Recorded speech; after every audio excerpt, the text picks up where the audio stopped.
evening, Chairman. You know, we had a lot of dreams and a lot of big things that we were thinking about, but I want to take us just back to the basics, because I think that a lot of people that will watch this don't really know what we do.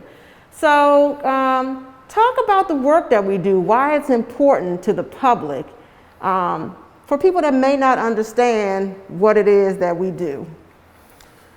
So for far too long, people in the city of Dallas have felt as though they did not have a venue or a safe space to provide feedback to police officers, or not just feedback, but to file official complaints.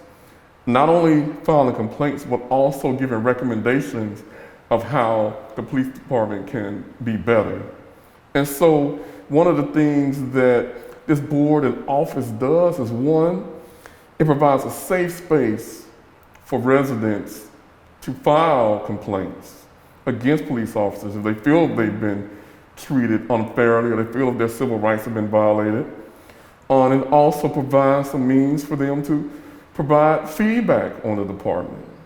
And so for what people don't know in terms of the things that our office does is that we do just support this board, try to make sure that it has everything that it needs to make sure it serves this community thoroughly and professionally, et cetera. But we also do some of our own projects. And so part of what we'll be doing is a yearly audit of complaints for the police department. We'll also be putting out a yearly annual report about the state of policing from that prior year. We also attend protests.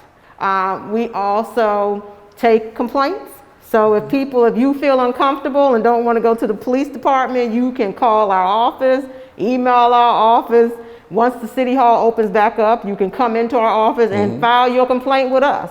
So I look at their training and I look at their tactics and I look at their recruiting and I look at how they're handling things like protests to be able to work with this board to bring recommendations for change and improvement. Because one of the things that an Office of Community Police Oversight does and a board is to make sure that whatever police department we're working with, and in this case Dallas PD, is to make sure that they have the best policies, the best practices that anybody can have. And so I spend a lot of time surfing the country and trying to make sure that Dallas is in step with some of the best police departments in the country in terms of the things that they're doing.